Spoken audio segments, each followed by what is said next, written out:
नमस्कार दोस्तों यदि हम गणेश चतुर्थी के दिन चांद का दर्शन करते हैं और उस दिन माँ का दर्शन करने से कहा जाता है कि कलंक लग जाता है, तो उसका समाधान करने के लिए शास्त्रों में कहा गया है कि स्यमंतक मणि की आपको कथा सुन लेनी चाहिए। तो ये स्यमंतक मणि की कथा आज मैं आपको बताती हूँ।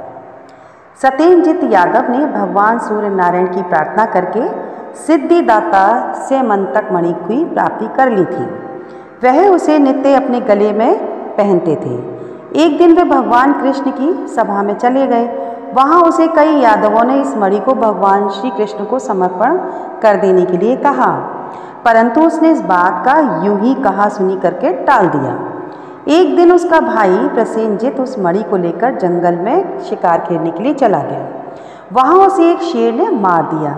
जब कई दिन तक प्रसेनजीत वापस नहीं लौटा तो सत्येंद्रजीत ने यह घोषित कर दिया कि श्री कृष्ण ने उसके भाई को मारकर मणि को ले लिया है। भगवान श्री कृष्ण ने जब यह बात सुनी तो वे चिंतित और लज्जित होते हुए मणि की तलाश में जंगल की ओर चले गए और प्रसेनजीत के कंकाल के पास पहुंचा और उसके वो मारने वाले सिंह के जो पद चिन्ह थे, मतलब उसको शेर ने मारा था, उसके जो पैरों के निशान थे उनका पीछा करते हुए वो एक गुफा में गए। वहाँ जाकर उसने राजा जामवंत की बहुत ही सुंदर एक कन्या थी, उसको देखा कि वो मणि से खेल रही है। इसके बाद उन्होंने मणि देने के लिए जामवंत से प्रार्थना की, कहा कि आप मुझे ये मणि दे दीजिए क्योंकि इस मणि की चोरी के अपराध में मेरे ऊपर कलंक लग गया है। उनके मना करने पर उसे युद्ध में पराजित करके मणि को प्राप्त कर लिया तथा हार जाने के बाद जामवंत ने अपनी सुंदरी कन्या जामवंती को श्री कृष्ण को समर्पित कर दिया। इसके बाद जामवंती को लेकर भगवान श्री कृष्ण द्वारकापुरी को लौट आए और सभा में सत्येंद्रजीत को बुलाकर मणि की कथा के साथ साथ स्यमंतक मणि उसे सौंप दी। उन्होंने सत्येंद्रजीत को बताया कि मणि मैंने नहीं चोरी की थी, क्या क्या हुआ था वो सारी घटना उनको बता दी और दे दी।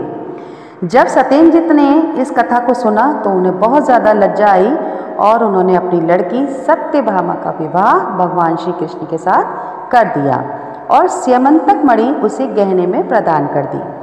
नंदकेश्वर ने इस कथा को इस प्रकार सुनाते हुए सनत कुमार को कहा कि जो कोई इस कथा को भक्ति पूर्वक सुनेंगे उनको भाद्रपद शुक्ला चतुर्थी को चांद को देखने का कोई भी दोष नहीं लगेगा। तो दोस्तों, यदि आप किसी भी कारण से मान लीजिए इत्तेफाक से आप दर्शन कर भी लेते हैं चंद्रमा का, तो इस कथा को आप जरूर सुनिए और मेरी इस तरह की कथाओं के बारे में जानकारी लेने के लिए, बहुत सारी और जानकारियाँ लेने के लिए मुझसे जुड़े रहिए। मुझसे जुड़ने के लिए लाइक कीजिए, शेयर कीजिए और सब्सक्राइब कीजिए। धन्यवाद।